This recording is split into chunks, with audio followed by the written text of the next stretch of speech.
Well, I'm starting to lose count how many Jordan 11s I've restored recently, but today I have a pair from 2001 in the red colorway. Oddly enough, the upper and outsole have some midsole remains stuck to the tread and mesh. The second big issue is the scuffs and scrapes in the patent leather. Luckily, they're not terribly deep, so the fix should be quite simple.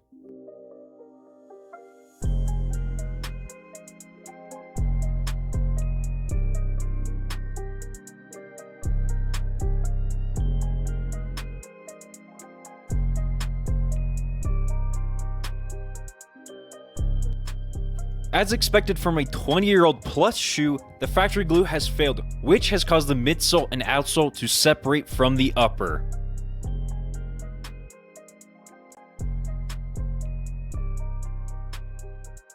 And the last issue are these horrific laces that are on the shoes, which I'll replace with something closer to the originals. Since the glue was so feeble, I pulled the uppers off with minimal effort, which saved me time and resources.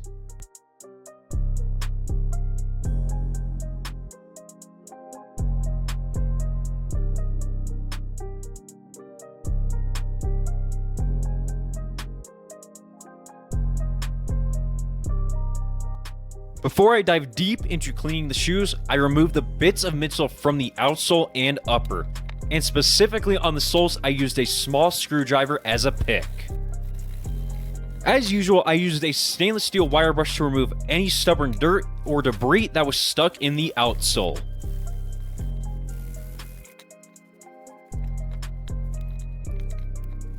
While I was able to remove the stuck-on midsole from the leather, I unfortunately was not able to remove any from the mesh.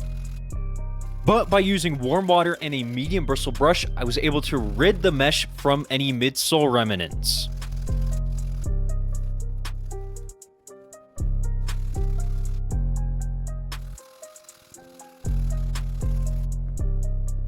Just like how time was the enemy of the factory glue, the air units have also degraded since their production. However, I was lucky enough to save one of the air units to use as a template for replacements.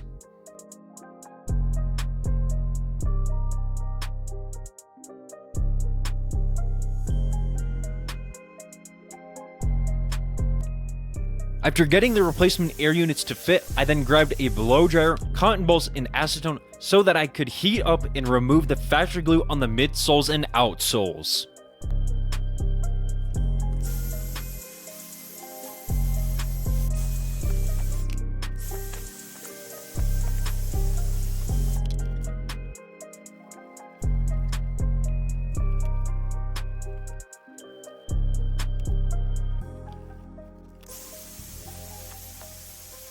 After that, I moved on to painting the midsoles since the stains and dirt were not fixable with any cleaning methods.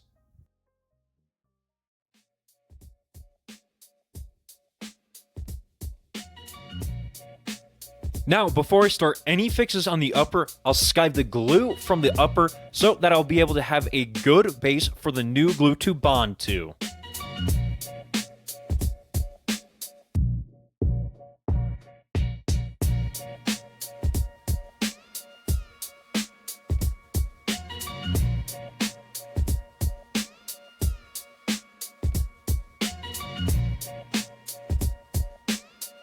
With most things taken care of, I finally started to prep the patent leather for a repaint and fix the scuffs on the leather while I was there.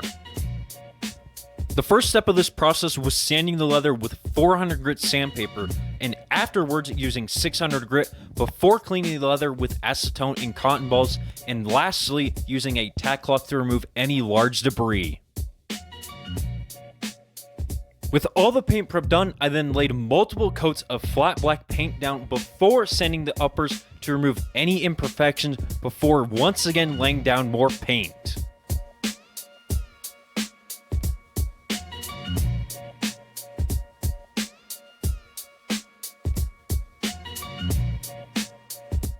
For the next part of the restoration, I started to re-glue the pieces of the shoes, since the clear coat can crack if I glue the shoes after applying the clear coat. So to start, I glued the air units into the midsoles, and then glued the soles together soon after. And after about a day or two of letting the soles cure, I then bonded the uppers to the midsoles.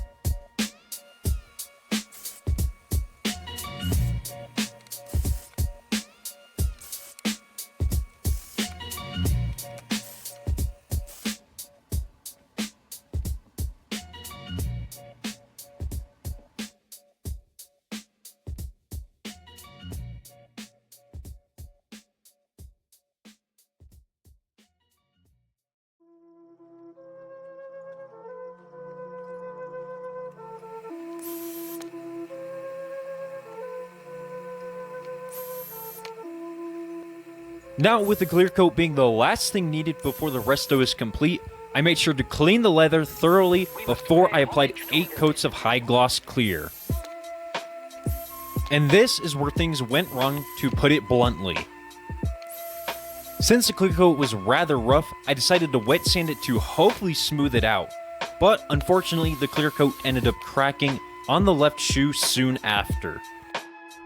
So I reapplied the clear coat hoping that it would fix the cracks, but the cracks were too large, unfortunately. So I sanded the left shoe down with 220 grit sandpaper and then repainted the leather from there.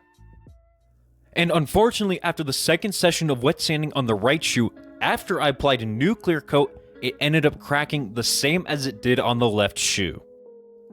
So I came up with a new solution by mixing the clear coat in black paint and then applying clear coat itself on top, which made the finish look smoother and glossier.